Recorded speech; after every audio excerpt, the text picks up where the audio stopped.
We are happy to bring you Brian Seymour interviewing Chief Development Officer for Striking Distance Studios and Emmy Award winner Steve Papoutsis. I'm Brian, journalist with MonsterVine. I have with me Steve Papoutsis, correct me if I'm pronouncing that wrong, who is the Chief of Development Officer at Striking Distance Studios, the upcoming studio that was announced last year. I believe you guys moved into your headquarters not too long ago officially. So we're just going to kind of talk a little bit about what you guys have planned coming up. But before we kind of get into the striking distance business, can you tell us a little bit about yourself? Sure, Brian. Nice to meet you. My name's Steve. Like you mentioned, I'm the Chief Development Officer at Striking Distance Studios. I've been making games now for about 26 years. Really a big part of my life, as you can imagine, 26 years, long time. I started in the game industry as a tester and kind of worked my way through various positions, was a sound designer, audio director, producer, general manager, executive producer. You know, I've had the great opportunity to work with tons of very talented people over the years, and now I find myself in this new position with this exciting new project and exciting new studio. You have a very eclectic career and a pretty prodigious one as well. It was in 1995, I think, that I read that you were the creator of a pop punk band and you guys actually had a hit top 40 song. Yeah, we in '95 was when I kind of ended my music career and moved into games. But before that, back in the mid to late '80s, I started a band called No Use for a Name, and I was the bass player for that, and got to tour around the world and meet all kinds of interesting people and play music and share fun experiences with people that enjoyed our music. It was quite fun. Yeah. And then from there you would go on to work in video games, where of course you would also continue to win awards. I believe I saw a BAFTA award under your belt, a couple of E3 awards, and the other one that I thought was really impressive was the Daytime Emmy. So yeah, it's not often you get to talk to somebody who has video game awards, a top song from the 90s, and an Emmy. So yeah, pretty unique. Which of those awards, between like the BAFTA and the E3 awards and the Daytime Emmy, and just having like a hit song, is the one that you brag about the most? Boy, I I'm just very fortunate to be connected with the group of individuals that won those awards. None of those awards are individual awards; they are team-based awards. So I'm very thankful and appreciate my chance to be part of those awards. So the one that I probably take the most pride in terms of the team's achievement, it would probably be the BAFTA award that Dead Space won. That was amazing for a lot of different reasons. It was a brand new game for the studio. It was the first in a franchise. It's a very cool looking award, and it just reminds me of a great experience overall. It's very cool. Like, yeah, I don't think I've ever seen that sort of like rap sheet for anybody. So yeah, awesome, just very awesome. So like we mentioned, you do have quite a history in gaming. Since 1995, you've worked on several notable franchises like Dead Space, Medal of Honor, I believe I saw, Battlefield, Lord of the Rings, just all sorts of stuff under your belt. But now you are the Chief of Development Officer at Striking Distance. Can you explain kind of what that entails? Sure, I'll take a shot at that. It's kind of an interesting title, Chief Development Officer. When Glenn and I started talking about Striking Distance, he asked me to kind of oversee the development of the game, right? And I guess at this point in my career, he wanted me to be, on the executive team at the studio. So that's where that kind of title came from. I guess if I would characterize what my role really is I'm in a great position where I get to work with tons of creative people, and one of my roles and responsibilities is to assemble that team. And so work with our, with the leads and the directors to find the great talent that we're going to build the team with. And then, of course, just kind of use my experience to help guide the development of the game in whatever capacity I can. Now, you're not the only veteran over at Striking Distance. It is a really impressive crew you have over there. Glenn Schofield, Stacey Hirata were the two names that I've seen, that I know I've seen more than once going through the news. How do you guys kind of assemble a team like that? Like, what kind of communications were going on, and just how were you able to convince kind of all of these other veterans to take a risk and kind of explore Striking Distance with you guys? Wow, that's a great question. So I think the biggest thing for us is, obviously I think every studio will say you want to find the best people possible. And that is certainly true for us. We want to assemble a team of experts in their various disciplines. But really at the heart of it for us, it's to find people that are fun to work with, that share the same passion, that are interested in kind of that intersection of art, design, and technology, and find value in all of those components. Of course, we want people that share and appreciate narrative games. That's something that's very important to us. So looking for people that are going to be fun to work with, that are extremely talented, and that will kind of help us build a fun environment and culture for people to want to work at. Okay, cool.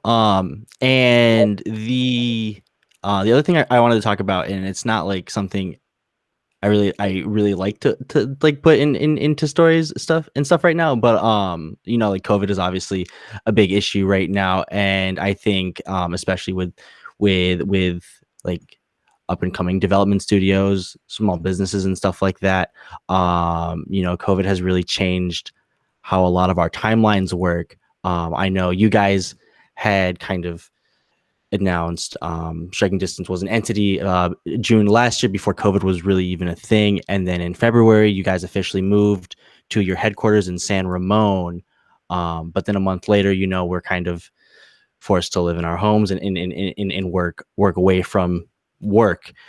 So how have you guys adjusted to that? Yeah, that's another good question. So obviously, people can't really plan for something like that to happen, and it's super unfortunate and terrible that we're kind of going through that as a world. One of the things that before any of that happened, you mentioned us moving into our new place. We were really thinking ahead about just the way people work nowadays. A lot of people enjoy the flexibility of being able to work from home on occasion. So that was something that we had thankfully planned for, the ability to allow people to do that as needed.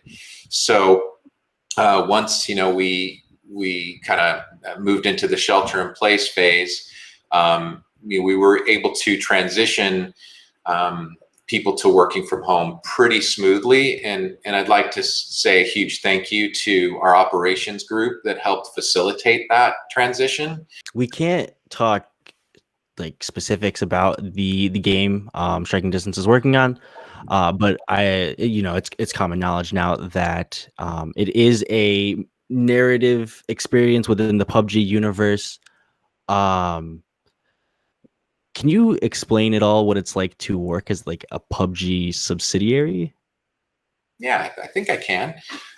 So, when we first met the folks from PUBG, before we, officially kicked off the studio, one of the things that was so incredibly refreshing and cool about the folks from PUBG is that they're just, they're game developers. They're very supportive of the creative process. They wanted to make sure that the game that we wanted to make was something that we were passionate about making. And so there were really no, hard and fast rules laid down. It was just, make the game that, you feel that is the right game to make, and they've been super helpful along the way in terms of supporting everything we wanted to do. And also, having input when we share ideas and work with them. When we meet with them, they're very good to collaborate with and talk to, and it's really cool. They have this, mega franchise that was kind of started this whole battle royale genre, and but at their heart, they're just game developers, and they're passionate about that, and they have an appreciation for the creative process. So it's been really, really great. Cool. Next gen right around the corner. Still no dates on I think the Xbox has a date. I'm not sure about the PlayStation yet, but right around the corner, holiday 2020, whatever that means. New GPUs, everything. People are going to be upgrading their gaming systems. What are your guys' plans for the next generation of gaming? Well, first of all, getting my hands on one of those consoles as soon as possible, so I can dive into those games myself at home. That's my selfish plan, because I want to just check all that stuff out and play as much of it as I can. But in terms of our approach as a studio, we are definitely excited about the opportunities that these new consoles present. There's some really interesting new things that both platforms offer. And we're just interested in, leaning into those special capabilities and seeing what we can create by using those. As a consumer, are you more a fan of PlayStation or Xbox? I really like XStation. It's pretty cool. Good answer. It's the whole thing's superficial anyway, but yeah, that's awesome. I don't really have much outside of that. But I would love to just kind of hear more about yourself, about Striking Distance, anything you would like to share with us and our audience. Sure. If it's okay, I just would, first of all, just say hi to everybody on the team. If anybody sees this, hi, and thank you for all the work that you're putting in. When you ask about sharing things, I don't want to get too sappy, but it's been really interesting how we've been able to continue to assemble our team. We're looking at about 130 people on the team right now. And many of those individuals have come aboard since we've been in this new work from home mode. So I'm just really anxious to actually get to meet those people in person. I've seen them over Zoom, but I'm looking forward to that, being able to be in the same space with them and get to know them a lot better. It's been really amazing as we've been working on the game, just to see how productive people have been in this new kind of state of the world.